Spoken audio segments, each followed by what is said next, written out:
Hey guys, your old pal Brian. Hey guys, your old pal Brian. I'm at the, I forget what this is, the Canada Creek. And I've got the old Everest E-10. I'm at the Herkimer KOA diamond mine. A physician owns this place. And man, you can tell they got it right. So they have like a lazy river deal. So on one side of the place you have the place where you put in. Gotta get a picture of this, kids. And you drop off over here. That's pretty slick.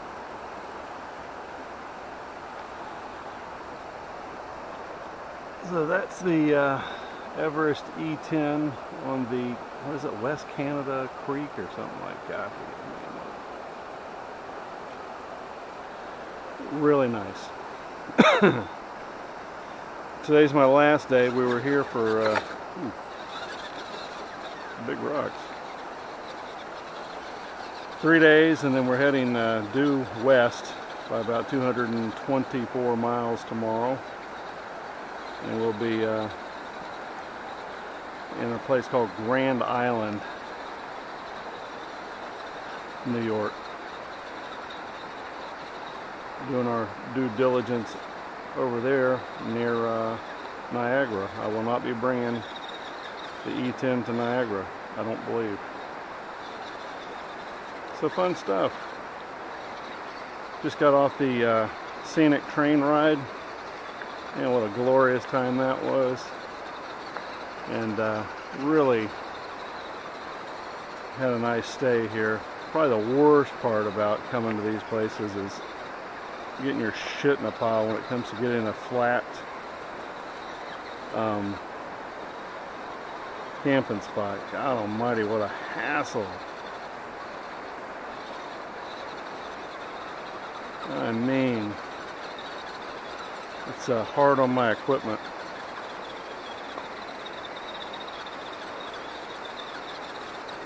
So yeah, Herkimer Diamond Mine KOA. Ate at their restaurant last night. My wife was being a little persnickety about it, but I thought it was just great. The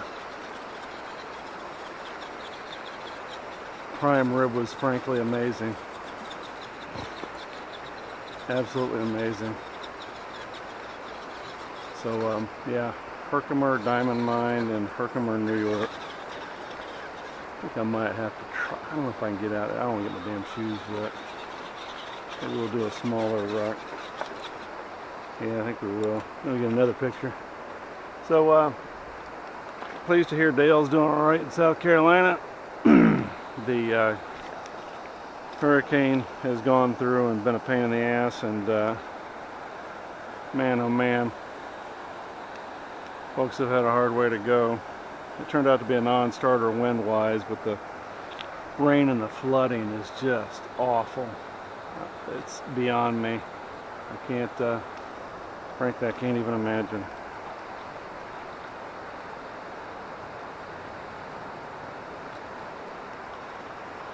But pleased to see they're doing well. I'll actually be affected by it somewhat tomorrow, as its bands work its way up here into New York, which I ain't forking happy about. So yeah, joy on that. We're going to get a lot of rain, and I mean a lot. So this is the what is it, the South Canada Creek, or anyway, we'll call it Canada Creek. This is where the tent campers get to camp, so it's pretty cool. So I'm going to give you a ride back to the camp. You can kind of see some of the other amenities.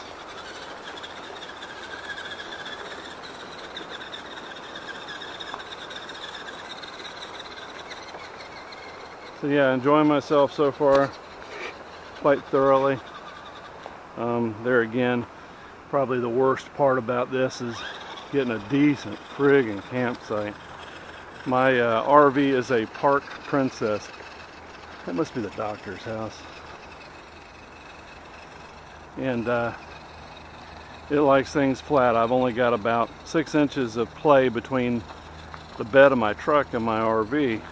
And I keep whacking the rail for my bed cover on my RV. And yes, I expected dings and that sort of thing. That's all I've got. You know, scratches, not on the truck actually, on the $2,000 bed cover. But oh my God, it gets old. And it scratches up underneath the rig. You'll never be able to see it. In fact, what I'm probably going to do is put stainless steel, very thin stainless steel plates up underneath there where it's been scratching the paint on the rig. But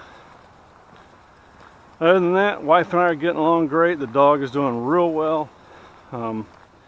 Figured her out through a number of things, just getting used to traveling for one. Her house has been at my place. I've already talked about this, but for those of you that haven't seen it, she's been you know, a house puppy for 4 years.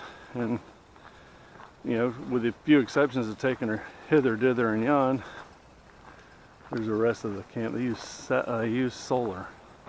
That's all she knows. So traveling, all the new smells, that sort of thing, and she's a little nervous anyway. She's all girl. Gave her bad gastroenteritis. So we figured out giving her Dramamine for the trip, an hour before the road trip, giving her lots of love, taking more frequent breaks on the highway, which I'm pretty good about anyway, and adjusting her diet to very digestible food, chicken and rice. There's the barn. And there's the tree house. Man, they did a good job on that, so probably getting that would be fairly tough. Although, yeah, I did see somebody there over the weekend. Barn's pretty cool. They have a projector, and they predictably watch the comedy RV.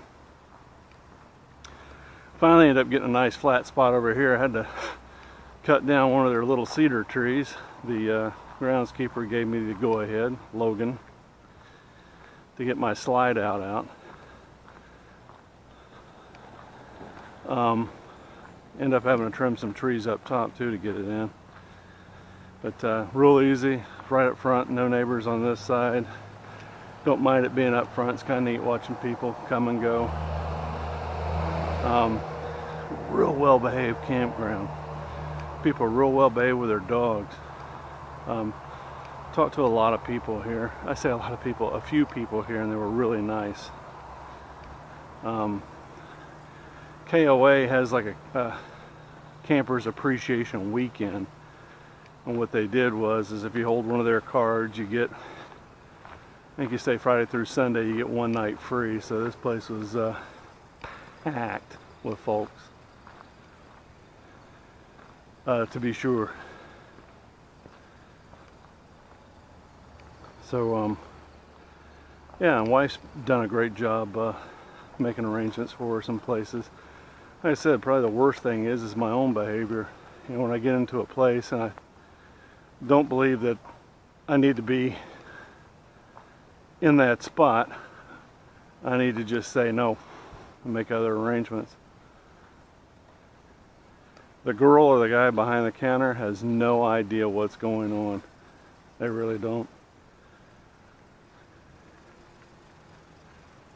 Driving 7 hours, not being able to set up because it's a wreck of a site, does not work for me.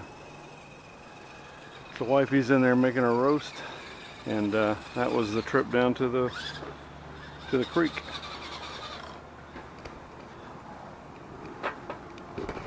All the best. See ya.